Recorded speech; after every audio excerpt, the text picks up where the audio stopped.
আসসালামু আলাইকুম সবাইকে। আজকে আমি Hoco EQ 10 plus, Hoco EQ 22 এবং হোকো ইকিউ 24 এই তিনটা টিডাব্লিউএস এর একটা কম্প্যারিজন রিভিউ নিয়ে চলে আসছি আপনাদের কাছে। তো কোন জনের মিউজিক লাভাররা কোনটা কিনবেন সেই বিষয়ে জানতে সম্পূর্ণ ভিডিওটা দেখেন, বুঝতে পারবেন। এখানে তিনটা ডিজাইন তিন রকম। ইন হ্যান্ড ফিল নিয়ে যদি কথা বলি, তার ভিতরে এটা একটু বেশি স্লিম, একটু লাইট ওয়েট এবং পকেটে ক্যারি করতে এটা সুবিধা হবে। আর এই দুটো একটু বাল্কি, একটু মোটা, বাট এটা আসলে কোনো সমস্যা না, আপনি ইউজ করতে করতে অভ্যস্ত হয়ে যাবেন। এটাতে ডিসপ্লে আছে, এটাতেও একটা ডিসপ্লে আছে এবং এটাতে কোনো ডিসপ্লে নাই, মানে আপনি ডিসপ্লে থেকে মোটামুটি চার্জিং দেখতে পারবেন, কেসের ভিতরে কত পার্সেন্ট চার্জ আছে সেটা আপনি এই ডিসপ্লে থেকে বুঝতে পারবেন। এই তিনটা টিডাব্লিউএস এর আলাদা আলাদা ফুল রিভিউ ইউটিউব চ্যানেলে দেওয়া আছে। এই ভিডিওটা সম্পূর্ণ দেখিয়ে যদি প্রয়োজন হয় ওগুলো দেখে আসতে পারেন। কানের ফিটিংসের কথা চিন্তা করলে এটার ফিটিংস সবচেয়ে বেশি ভালো হয়েছে আমার কাছে, বাট এই দুটার ফিটিংস কিছুটা একটু সমস্যা আমার কাছে হয়েছে পার্সোনালি। একদম ছোট ছোট টিপসগুলো লাগানোর পরেও এই দুইটার ফিটিংস তেমন একটা ভালো হয় না, বাট এটার ফিটিং একদম টপ নচ ছিল, মানে এটার ফিটিংস একদমই টপ লেভেলের ছিল। বাট এই দুইটারও ফিটিংস একবারে খারাপ না। আপনার কানের শেপটা যদি একটু বড় হয় তাহলে আপনার কাছে এই দুইটার ফিটিংস বেশি ভালো লাগবে, আর আপনার কানের শেপটা ছোট হলে এটার ফিটিংস বেশি ভালো লাগবে। এখানে আপনি আপনার চাহিদা মতো পিক করতে পারেন। ব্লুটুথ ভার্সনে সবচেয়ে বেশি আগায় থাকবে এই দুইটা, কারণ এই দুইটাতে ব্লুটুথ ভার্সন 5.4 ইউজ করা হয়েছে এবং এটাতে ব্লুটুথ ভার্সন 5.3। এবং ড্রাইভার সাইজও এই দুইটাতে বড়, 13 মিলিমিটার ড্রাইভার এই দুইটাতে ব্যবহার করা হয়েছে, বাট এটাতে ইউজ করা হয়েছে 10 মিলিমিটার ড্রাইভার। এবং এএনসি এবং ট্রান্সপারেন্সি আপনি এই দুইটাতে পাচ্ছেন, মানে এই দুইটার ভিতরে এএনসি এবং ট্রান্সপারেন্সি আছে, বাট এটাতে এএনসি এবং ট্রান্সপারেন্সি কোনোটাই নাই। আবার গেমিং মোডের ক্ষেত্রে শুধুমাত্র এই একটা টিডাব্লিউএস গেমিং মোড আছে, বাট এই দুইটাতে কোনো গেমিং মোডও নাই। তো যারা গেম খেলে টিডাব্লিউএস ইউজ করেন, মানে গেম খেলার জন্য ইউজ করেন, তারা এটা পিক করতে পারেন।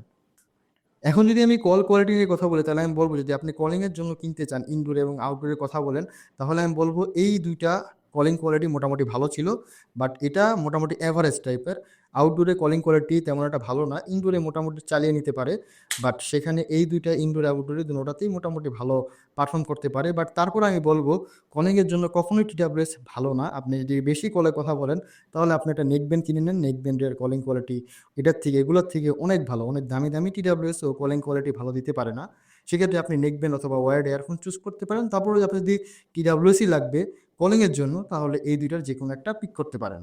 কলিংয়ের জন্য আপনি এই হোকো ইকিউ 24টাকে অ্যাভয়েড করতে পারেন। সাউন্ড কোয়ালিটির কথা চিন্তা করলে এই দুইটা টিডাব্লিউসি যেহেতু 13 মিলিমিটারের ড্রাইভার ইউজ করা হয়েছে, তো এই দুইটার সাউন্ড একদমই base boosted, boom boom base, বিয়েবাড়ির সাউন্ডের মতো আর কি, বুম বুম সাউন্ড ইউজ মানে এটাতে দিতে পারে। বেসের পরিমাণ প্রচুর বেশি, লাউডনেসও অনেক বেশি। বাট এটার ক্ষেত্রে বেসের পরিমাণ ব্যালেন্স ছিল, যতটুকু প্রয়োজন অতটুকু দিছে, এবং অন্যান্য জিনিসগুলো এটা ব্যালেন্স দেওয়ার চেষ্টা করছে। আমার কাছে পার্সোনালি এটার সাউন্ড বেশি ভালো লাগছে ওই দুইটার তুলনায়। তো সাউন্ডের দিক থেকে আমি এটাকে আগায় রাখবো, বাট আপনার যদি বেস বেশি পছন্দ হয় তাহলে আপনি এই দুইটার যে কোনো একটা পিক করতে পারেন। কোনোটাই খারাপ না, বাট সবার জন্য সব কিছু না। যাদের বেসের সাথে অন্যান্য জিনিসগুলো প্রয়োজন তারা আপনারা এই হোকো ইকিউ 22টা পিক করতে পারেন। আমার কাছে পার্সোনালি এটাই বেশি ভালো লাগছে, ডিজাইনের দিক থেকেও আমার কাছে বেশি পছন্দ হয়েছে এইটা। বাট এটা খুবই হ্যান্ডি ছিল, আমি আবারও বলতেছি এটা ক্যারি করতে খুব সুবিধা হবে। বাট এই দুইটা একটু মোটা, তবে এটা কোনো সমস্যা না, আপনি ইউজ করতে করতে অভ্যস্ত হয়ে যাবেন। তো এখানে আমার কোনো কমপ্লেন নাই। এখন যদি আমি ব্যাটারি ব্যাকআপ নিয়ে কথা বলি, এটাতে 400 mAh এর ব্যাটারি কেসে ইউজ করা হয়েছে এবং বাডসগুলোতে 40 mAh এর ব্যাটারি ইউজ করা হয়েছে। এটাতে 300 mAh এর ব্যাটারি কেসে আছে এবং বাডসগুলোতে 70 mAh এর ব্যাটারি, এবং এটাতে 320 mAh এর ব্যাটারি কেসে ইউজ করা হয়েছে এবং বাডসগুলোতে 40 mAh। তবে ব্যাটারি ব্যাকআপে আমি তেমন একটা ডিফারেন্স পাইনি।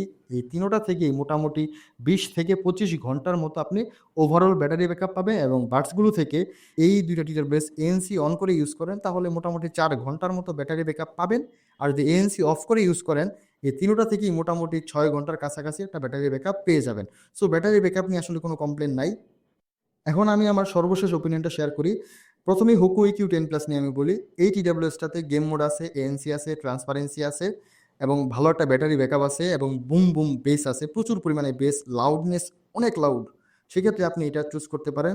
যাদের গেম মোড নিয়ে প্যারা নাই, আপনারা একটা ব্যালেন্স সাউন্ড চাচ্ছেন, সেক্ষেত্রে তারা আপনারা হোকো ইকিউ 22 এই টিডাব্লিউএসটা পিক করতে পারেন। আমার কাছে পার্সোনালি সব দিক থেকে এটা ভালো লাগছে, যেহেতু গেম মোড নাই, বাট গেম মোড দিয়ে যে আপনি ইউজ করে আপনি গেম খেলতে পারবেন এরকমটা না, কিছুটা ল্যাটেন্সি কমে। ওইটা আসলে আপনার ভিডিও টিডিও দেখলে, ইউটিউবে ভিডিও দেখলে সেক্ষেত্রে আপনি এটা বুঝতে পারবেন না, একমাত্র গেম মোডের ক্ষেত্রে গেম খেললেই বুঝতে পারবেন। সো সেক্ষেত্রে গেম মোড নিয়ে আমার এত প্যারা নাই। তো সেই সব দিক থেকে আমি এটাকে বেশি আগায় রাখবো, ব্যালেন্স সাউন্ড, পর্যাপ্ত পরিমাণে বেস আছে, যতটুকু প্রয়োজন, ভোকাল ট্রাবল একটু ক্লারিটি ওইগুলোর তুলনায় একটু বেশি আছে।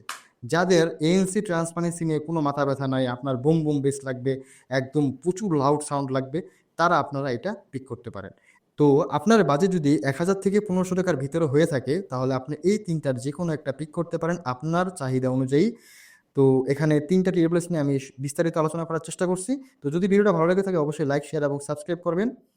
আর যদি কোনো কোশ্চেন থাকে এই 3টা টিউবলেস নিয়ে তাহলে অবশ্যই আমাকে কমেন্টস করবেন।